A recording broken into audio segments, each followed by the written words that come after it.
اعوذ باللہ من الشیطان الرجیم، بسم اللہ الرحمن الرحیم۔ کیسے ہیں میرے پیارے ناظرین کرام؟ آج جو میں آپ کے لیے ڈاکٹر اسرار صاحب کی ویڈیو لے کے آئی ہوں، اس میں آپ دیکھیے گا انہوں نے جادو سے بچنے کا کیسا پیارا انداز بتایا اور کیسا مؤثر طریقہ کار ہے۔ آپ سنیے۔ آپ سے ویسے میری سب یوٹیوبر سے گزارش ہے کہ آپ ڈاکٹر اسرار صاحب کی ویڈیوز لگایا کریں، جس طرح آپ کو ان کا پتہ ہے چینل کا، تو ویڈیوز لگی ہوں گی تو چلیں زیادہ سے زیادہ لوگ جو بھی دیکھ پائیں گے یا دیکھیں گے، ان کے جو باتیں انہوں نے بتائی ہیں اس سے فائدہ لوگ اٹھا سکیں گے۔ تو آئیے سنتے ہیں وہ جادو کے متعلق انہوں نے کیا بتایا ہے۔ آخری دو صورتیں یہ گویا کہ قرآن مجید کے اختتام پر دو پہرے دار ہیں۔ یہ دو صورتیں ہیں کہ جو اصل میں مدنی صورتیں ہیں، نازل ہوئی ہیں مدینہ منورہ میں، اور ان کا زمان نزول کے اعتبار سے شان نزول بھی ہے کہ ان کا حضور پر ایک مرتبہ جادو کیا گیا تھا، تو اس جادو کے اثرات کو زائل کرنے کے لیے یہ آیات پھر اتری ہیں، اور حضور نے پھر جب ان کی بار بار تلاوت کی ہے تو وہ جادو کے اثرات، ایک یہودی نے کیا تھا جادو آپ پر، جس سے آپ کو چیزیں بھول جاتے تھے، کافی آپ کو دیر کو تکلیف رہی ہے۔ صحیح بخاری کے اندر یہ روایت موجود ہے۔ ہمارے جدید کچھ ریشنلسٹ ہیں اور جو خاص طور پر منکرین حدیث ہیں، وہ سمجھتے ہیں کہ اس میں تو توہین ہے رسول کی کہ جادو کا اثر ہو سکتا ہے۔ رسول بھی اس اعتبار سے بشر ہوتے تھے، تلوار کا اگر کاری زخم پڑا ہے تو خون نکلا، اور خون نکل گیا ہے تو زوفتاری ہوا ہے، زوفتاری ہوا تو بے ہوشی بھی ہوئی ہے۔ یعنی یہ جسم جو ہے ان کا، اس کے اعتبار سے جو بھی بخار آپ کو چڑھا ہے، بخار میں تکلیف ہوئی ہے، عالم نزع میں نہایت شدید تکلیف ہوئی ہے، تو اس حوالے سے یہ نہ سمجھیے کہ وہ بشریت کے جو لوازم ہے وہ ختم ہو جاتے ہیں، لیکن اللہ تعالیٰ کی طرف سے انہیں ایک مقام ملا ہے، ایک عصمت ملی ہے، ایک بزرگی ہے، وہ اپنی جگہ پر ہے۔ تو جادو کا وہ واقعہ بالکل صحیح ہے جو ہوا ہے، لیکن اس کے لیے اب یہ دو صورتیں ہیں، اور یہاں خاص طور پر نوٹ کر لیجئے کہ یہ معوذتین، یہ ایک صورت بھی ہو سکتی تھی، لیکن قرآن حکیم میں جو عام مزاج ہے کہ صورتیں جوڑوں جوڑوں کی شکل میں ہیں، تو دو حصوں میں تقسیم کر دیا۔ اور اس کی تقسیم کیا ہے؟ ایک وہ چیزیں ہیں جو انسان پر باہر سے حملہ آور ہوتی ہیں، اور ایک چیز وہ ہے جو انسان کے اپنے اندر سے حملہ آور ہوتی ہے۔ ان دونوں کو دو علیحدہ چیزوں میں رکھ کر اور سکھایا گیا ہمیں کہ تم ہمیشہ اللہ کی پناہ طلب کرتے رہا کرو ان چیزوں کے اثرات سے، ان چیزوں کے اثرات بد سے اپنے آپ کو بچانے کے لیے۔ بسم اللہ الرحمن الرحیم۔ قل اعوذ برب الفلق، کہو کہ میں پناہ میں آ گیا صبح کے رب کی۔ فلق، فلق ویسے تو یہ لفظ ہم پڑھ چکے ہیں سورہ انعام میں، فالق الاصباح، رات کی تاریکی کا پردہ پھٹتا ہے اور سپیدہ سحر نمودار ہوتا ہے، یا گٹھلی، فالق الحب والنوائے، تو وہ جو گٹھلی ہوتی ہے وہ بھی پھٹتی ہے تو اس میں سے دو پتیاں نکلتی ہیں تو درخت بنتا ہے۔ اس اعتبار سے فلق سے مراد یہاں صرف صبح نہیں ہے، بلکہ جو اگلی صورت میں آ رہا ما خلق، جو بھی کچھ اس کائنات میں اس نے پیدا کیا ہے، در حقیقت وہ عدم کا پردہ چاک کر کے اس کو وجود بخشا ہے۔ عدم سے، عدم محض سے، کریشن ایکس نہیلو، بغیر کسی شے کے کسی شے کو بنانا۔ تو قل اعوذ برب الفلق من شر ما خلق، میں پناہ میں آتا ہوں اس کی تمام مخلوقات کی پناہ سے۔ اب آپ غور کیجئے، مخلوق ظاہر بات ہے خالق کی طرح کامل تو نہیں ہو سکتی، مخلوق کے اندر کوئی نہ کوئی پہلو جو ہے وہ کمی کا، تقصیر کا، نقص کا رہ جائے گا۔ تو گویا کہ ہر مخلوق میں شر کا پوٹینشل ایلیمنٹ موجود ہے۔ یہ دوسری بات ہے کہ اللہ تعالیٰ کسی کو سہارا دے دے، کسی کو تو اپنی طرف سے عصمت عطا کر دے، اپنی طرف سے خصوصی پروٹیکشن عطا کر دے، پوٹینشلی خلق جو ہے وہ گویا کہ مستلزم ہے، اس کے ساتھ شر کے اندر کا پہلو موجود ہوگا۔ قل اعوذ برب الفلق من شر ما خلق، یعنی وہ شر جو ہے خود اپنی جگہ پر کوئی علیحدہ مستقل وجود رکھنے والی شے نہیں ہے، بلکہ وہ شر جو ہے خلق کے اندر جو کمی کا پہلو ہے۔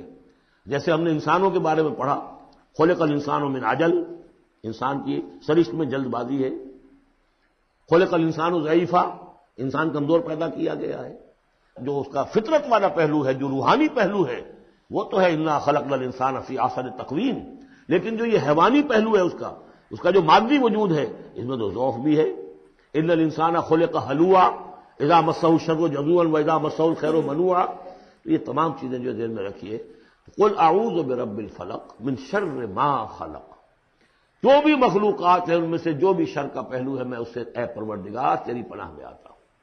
ومن شر غاسق اذا وقب، خاص طور پر یہ رات کو ڈھانپ لینے والی جو ہے رات، اندھیرا، یہ ظاہر بات ہے اسی پھر رات کے پردے میں چوری بھی ہے، ڈاکہ بھی ہے، اسی میں پھر غول بیابانی جو ہے، شیاطین جن ہیں ان کا بھی جو حرکتیں ہوتی ہیں، پھر یہ ساری چیزیں جو ہے اسی کے سلسلے من شر غاسق اذا وقب، سانپ بچھو وغیرہ بھی اسی وقت نکلتے ہیں۔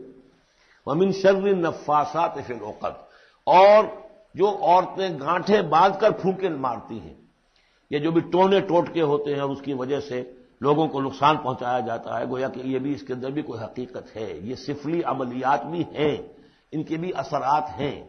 جیسے کہ ہم جانتے ہیں کہ جادو جو ہے حق ہے، برحق ہے، اگرچہ کفر ہے، شراب کی تاثیر ہے لیکن حرام ہے، کچھ نہ کچھ حقیقت ان لکیروں میں بھی ہے، لیکن ہمیں روک دیا گیا کہ ان کے چکر میں مت پڑو۔ یہ جو منجمی ہے، نجوم کی حرکت، اس میں بھی کچھ نہ کچھ حقیقت ہے لیکن روک دیا گیا۔ تو کسی چیز کا ہونا بالفعل یہ اور شے ہے، لیکن اس کا جائز ہونا یہ اور شے ہے۔ تو بالفعل یہ عملیات ہیں جو سے اچھے اعمال ہیں، اور ان کو جو ہے کوئی اچھے اوراد ہیں، اچھے وظائف ہیں، تو ان کے کچھ اثرات جو ہیں اچھے ہو سکتے ہیں۔ اسی طریقے سے اس قسم کی چیزوں میں جادو کے کلمات ہوتے ہیں، ان کی بھی تاثیر ہے۔ اور وہ جو عورتیں جو ہے وہ جادو کرتے ہوئے، جس کو ہم کہتے ہیں کہ وہ تعویذ گنڈا وغیرہ جو ہوتا ہے، پھر وہ اس میں پھونکے مارتی ہیں، تو اللہ تعالیٰ سے میں ان کے شر سے بھی پناہ چاہتا ہوں۔ وَمِن شَرِّ حَاسِدٍ إِذَا حَسَدَ، اور حسد کرنے والے کے شر سے بھی میں اللہ کی پناہ طلب کرتا ہوں، جبکہ وہ حسد اپنا استعمال کرے۔ اگر حسد ہے دل کے اندر ہے تو بات اور ہے، حسد کو بروئے کار لائے وہ، اور وہ انسان کے درپے ہو جائے اس حسد کی وجہ سے اس سے کوئی نقصان پہنچانے کو۔ اور اسی کتابیں ہے عین، العین حق، کہ اگر انسان اس حاسدانہ نگاہ سے کسی کو دیکھتا ہے اس کے بھی اثرات ہوتے ہیں، اور اس دیکھنے کے بھی کچھ برے اثرات جو ہیں وہ ظاہر ہو جاتے ہیں۔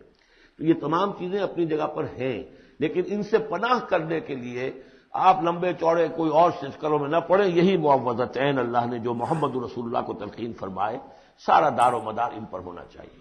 تعمذ کرتے رہیں، اس لیے کہ ہم پڑھ چکے ہیں سورہ بقرہ میں کہ حضرت سلیمان کے زمانے میں جنات جو تھے انہوں نے یہ سارے کام شروع کیے تھے، اور لوگ ان سے سیکھتے تھے جادو ٹونا، اور آج بھی نقش سلیمانی کے نام سے بکتے ہیں اس قسم کے جو بھی تعویذات ہوتے ہیں، اور وہ دھندا بنا ہوا ہے۔ تو اس کو لوگوں نے سیکھا، اور وہ لوگ جو ہے آج بھی ہمارے ہاں یہ چیزیں چل رہی ہیں، لیکن یہ چیزیں حرام کی گئی ہیں، اور کہا گیا ہے کہ کوئی کسی کو نقصان نہیں پہنچا سکتا جب تک کہ اللہ کا اذن نہ ہو۔ اگر یہ یقین انسان کے دل میں ہو تو پھر اسے کوئی نقصان نہیں ہوگا۔